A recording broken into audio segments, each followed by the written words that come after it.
And we return to the Talk Shop in Studio 255. I'm Eric Henderson with Brett Glass this morning.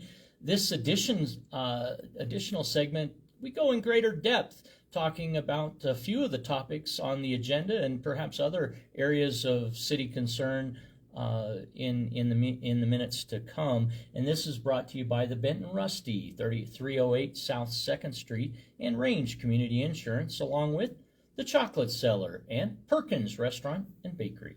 Brett, what topic on the agenda do we want to start with first, and talk with each other just a little bit more, and open the phone lines 307-760-3642. If you would like to be a part of that conversation, please give us a ring here at the studio. Well, let's see. Maybe we should start with the contractor licensing. Yeah, the last item first. Let's do that. Affordable housing, one of the key campaign planks for nearly every candidate in the city council elections. Yet this is one of those where we've got clearly more complications coming to what we're doing. Yes. Well, in the state of Wyoming, there are only a few municipalities that license contractors, and they're just the biggest ones.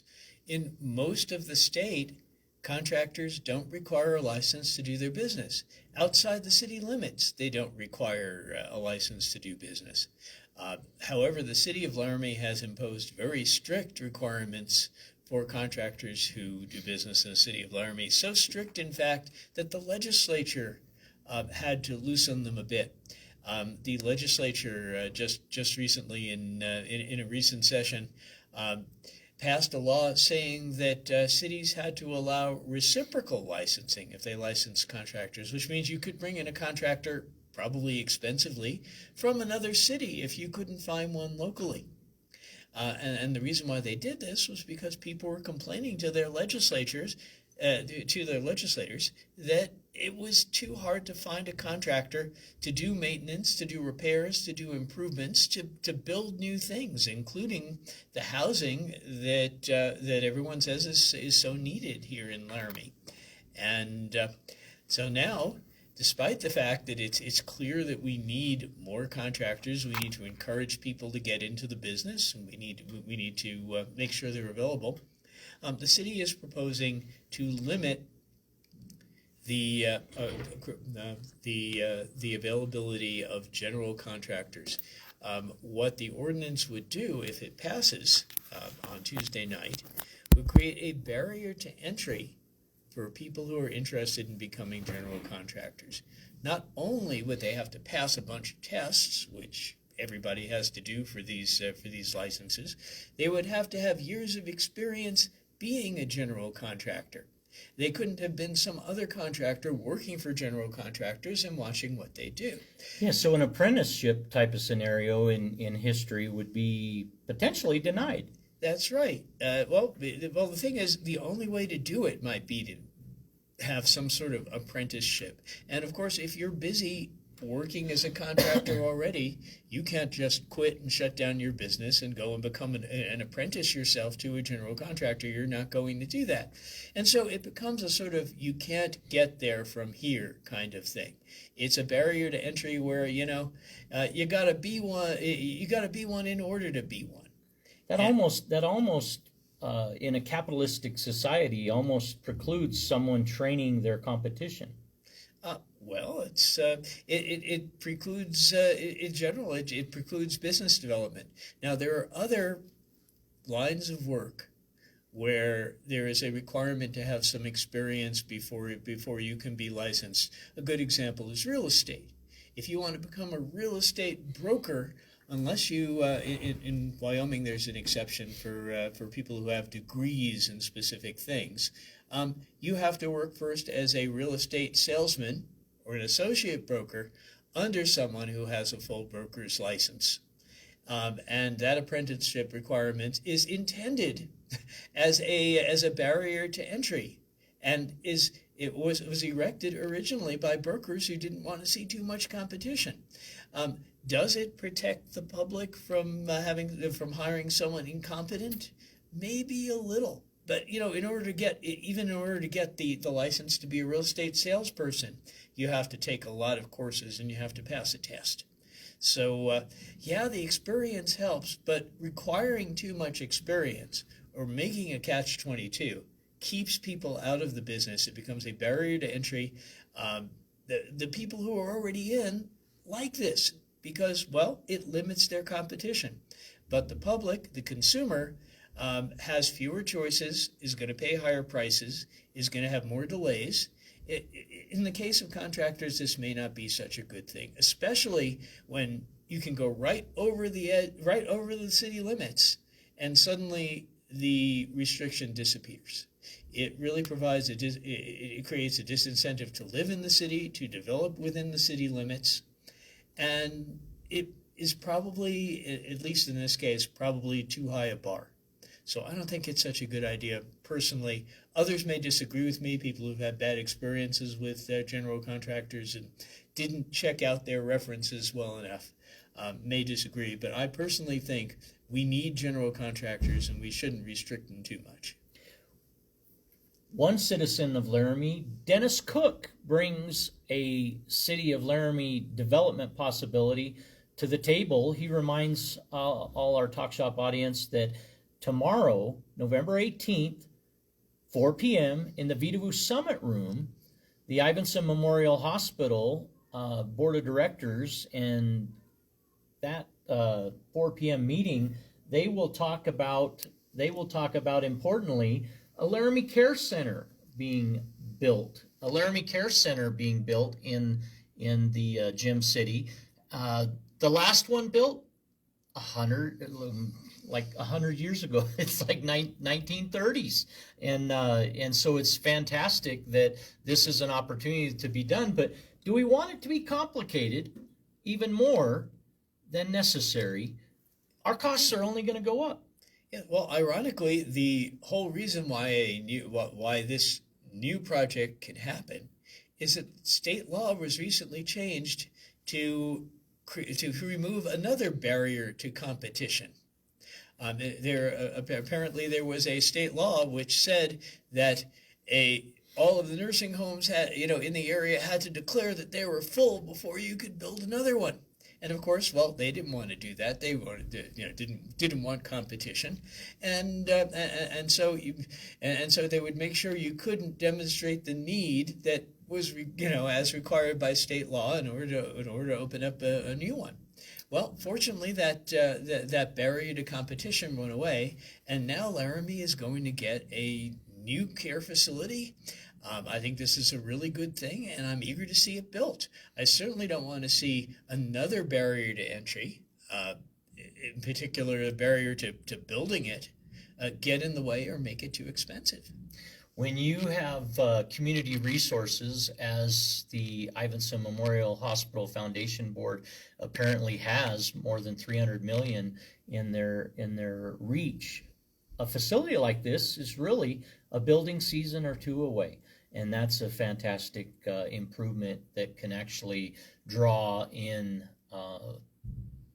guests from around the region, where you might have family out of state. You might bring them to here in Laramie, and then that allows our population to remain stable and hopefully family to come together during that period of time. That's a great possibility. 1930s. Laramie's last care center was built. Tomorrow, an opportunity to discuss a new direction, a care facility built, modern technologies included, right here in the Gem City. Brett, what's the other topic that we want to cover next? Well, let's see. We can talk a little more about suspending the surface water management program and the well, depending on who you speak to, the fee or the tax that would fund it. What's coming up before City Council on Tuesday night is a resolution to suspend. Yes, tick tock, tick tock, tick tock. Day 107. Yes, in the suspension yes, pause. Yes, we initially suspended the program while we figured out what to do because there was such a public outcry about it. August And 5th, 2025. that's right. And this resolution, if it passes, would suspend the program for another 6 months while we got things sorted out. And we really do not have things sorted out. So I think this is a good recommendation. I think we really need this, and I think that suspending things for 6 months, as I mentioned, is going to help a lot. I made comment last Tuesday night in the work session that one of my concerns is that retirees' cost of living increases not prevalent, not an annual thing in many cases, and therefore even $10 a month per resident property, it can really mean the difference between having food in the cupboard or not having food in the cupboard, so to speak. There's choices that need to be made when you're taking hundreds of dollars from the common citizen in that scenario. And it goes against, one more time, it goes against affordability of housing. Yes. Well, in general, more red tape you have, the more unaffordable things are going to be. Well, what can I say? Bigger government does that. I do know that that at least 2 on council of 9 responded to that specific issue that I followed up my verbal comments at council meeting with an email. 3 of 9 responded to that email, and that was the first time in 2 years that I've had 3 council members respond to anyone given concern directly, and I want to thank Councillor Newman, Councillor Lockhart, and Councillor Vice Mayor Richardson for making those comments directly. One of those is actually in my ward, represents my ward rather, and that to me impressed me because that has not been the case previously. Yes, well, members of City Council aren't paid a whole lot for their time, and they're almost all professionals, and so they deserve to be paid for their professional consideration of various items. And so sometimes they don't get through the entire packet that is dumped on them for a given meeting, and sometimes they don't read your emails. I actually had about a month ago, one city council member complained to me that I wrote too much, that this person complained that they didn't want to read my emails because, they found them bothersome. And this is of great concern to me. And the fact that you weren't in their ward, I witnessed this conversation, at least one of these conversations. You may have had others, but in this particular case, there was mention made that as soon as they see your message, they move on because they're too long and you're not in their ward. Well, that's, You're still in their city, Brett. Well, this is the thing. The ward system, the merits the merits and problems with the ward system have been debated for a long time. Initially, the argument for the ward system, which was made by the League of Women Voters some years ago, was that you'd have a representative who was familiar with your neighborhood and would represent its particular interests.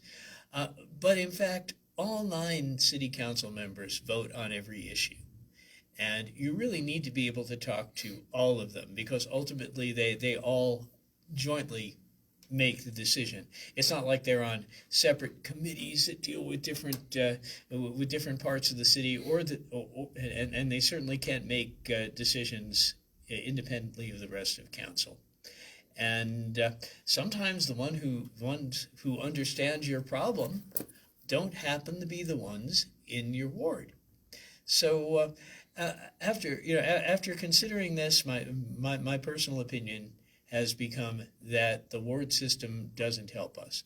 We're not a large enough city. We don't have large really diverse, different neighborhoods say, like a big city does, like say Chicago or anything like that. And so our aldermen, or in this case council members, really don't represent an individual ward, and maybe we should go back to having all our council members serving at large. If we do change our form of government, if we move to an elected mayor, at the same time, we can also reconsider whether we have ward representatives or if we have our members serving at large.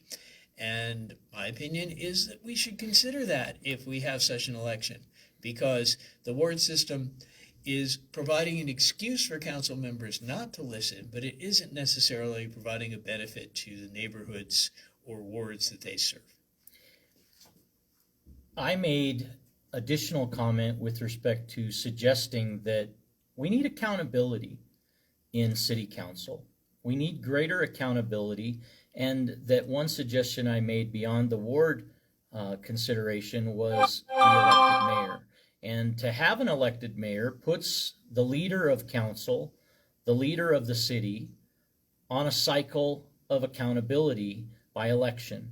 And let that be the determining factor of whether they should continue or not continue along the way. There's also measures of withdrawing, recalling any given elected person in multiple ways. There's ways to do it locally, state, federal, etc. But it is time that we consider this, and a transition period between us, our city manager Janine Jordan leaving officially December 13th or 14th of this year, and congratulations to Janine Jordan for her City of Casper appointment hire, and good luck, best wishes to her as she goes there, and we'll certainly miss her in Laramie. There's a need for us to consider, can we afford $219,000 annually in compensation for this position? And this is an opportunity to look at something. New York's city mayor, over 8.5 million, according to Google, receives less than 300,000 in compensation. Mm-hmm. Chicago, maybe less than 4 million, by the same source, makes less than 280,000. Now, ours at 219,000, even after 23 years of service, that starts to get to a point where you can look at substantial improvements in, you might be able to have an entire an assistant corps for each of our city council members for the wage that we might save, and have 9 additional city employees that assist our low-paid city council, and help them in that way. What are your thoughts, Brett? Well, we have 9 city council members right now, and that provides for a lot of diversity, but we don't necessarily need to have 9. We could have 7, for example, or 6 plus an elected mayor to break, who would cast a tie-breaking vote. We don't have to have 9 necessarily, and if we have an elected mayor, I would be much more comfortable with having fewer city council members there, because I think right now the city council serves as sort of a board of directors that hires a CEO, and our city manager is a CEO. So it's sort of a corporate structure. If we move to a more democratic structure where the CEO of the city is elected directly by the people, I would feel much more comfortable with having fewer people on council. I think that would also provide funding for us to have a sort of a legislative service office, a staff which is independent of the city staff, which worked just for council and researched proposals that came before them, and impartially, without regard to without